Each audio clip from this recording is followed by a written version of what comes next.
Inilah sekilas informasi seputar Otoritas Jasa Keuangan atau OJK. Otoritas Jasa Keuangan atau OJK hadir dengan fungsi, tugas, dan wewenang untuk mengatur serta mengawasi sektor jasa keuangan yang terdiri dari bank, pasar modal, asuransi, dana pensiun, multifinance, dan lembaga keuangan lainnya. Dalam amanat yang tertuang pada Pasal 4 Undang-Undang Nomor 21 Tahun 2011 tentang Otoritas Jasa Keuangan, telah ditegaskan bahwa pembentukan OJK itu memiliki tujuan agar seluruh kegiatan di dalam sistem jasa keuangan dapat terselenggara secara teratur, adil, transparan, dan akuntabel. Mampu mewujudkan sistem keuangan yang tumbuh secara berkelanjutan dan stabil, serta mampu melindungi kepentingan konsumen dan masyarakat. Untuk menjalankan amanat undang-undang tersebut dan berdasarkan pengalaman selama melewati masa krisis, serta demi menjaga stabilitas pertumbuhan di sektor usaha jasa keuangan, sekaligus untuk melindungi hak-hak konsumen, maka diterbitkanlah Peraturan Otoritas Jasa Keuangan atau POJK bernomor 01-POJK07-2013 yang merupakan POJK pertama yang dikeluarkan oleh OJK berdasarkan pengalaman 5 masalah pokok yang kerap terjadi, yaitu informasi yang asimetris, perlakuan yang tidak adil, kualitas layanan yang tidak memadai, penggunaan data konsumen secara tidak bertanggung jawab, dan penanganan pengaduan konsumen yang kurang efektif. Sedangkan untuk menangani kelima masalah tersebut, OJK telah menetapkan beberapa prinsip dalam 5 hal, yaitu prinsip transparansi, prinsip perlakuan yang adil, prinsip keandalan, prinsip perlindungan terhadap kerahasiaan dan keamanan data atau informasi tentang konsumen, serta prinsip penanganan pengaduan dan penyelesaian sengketa.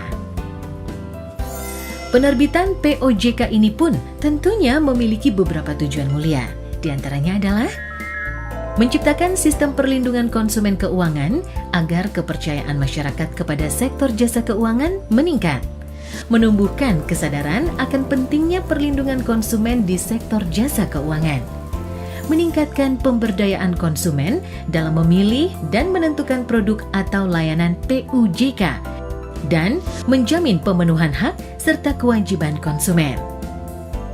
Prinsip transparansi yang akan diimplementasikan melalui POJK akan meliputi informasi yang akurat, jujur, jelas, dan tidak menyesatkan, penggunaan bahasa dan istilah yang jelas dan mudah dipahami, pengungkapan detail produk dan layanan, proses edukasi konsumen oleh PUJK sendiri, serta pengungkapan atas berbagai perubahan baik produk, manfaat, biaya, resiko, syarat, dan ketentuan.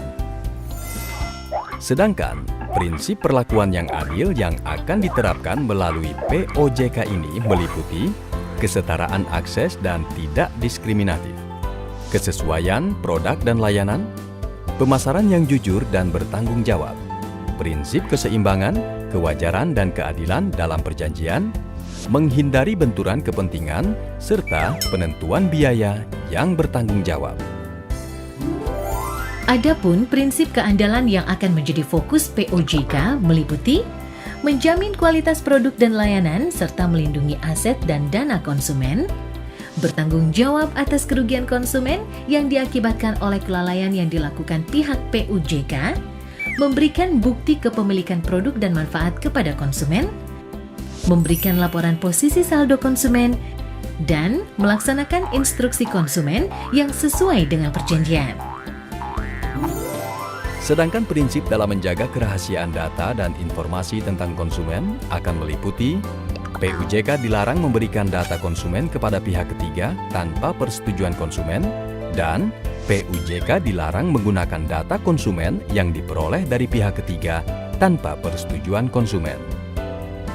Dalam menyikapi penanganan pengaduan konsumen dan penyelesaian sengketa, maka prinsip POJK akan meliputi memiliki mekanisme dalam menangani pengaduan konsumen, memiliki unit kerja khusus dalam menangani pengaduan konsumen, menyampaikan permintaan maaf dan ganti rugi jika pengaduan konsumen benar, menyampaikan pengaduan konsumen secara berkala setiap 3 bulan kepada OJK, dan menindaklanjuti pengaduan konsumen paling lambat 20 hari sejak disampaikan dan dapat diperpanjang sesuai ketentuan.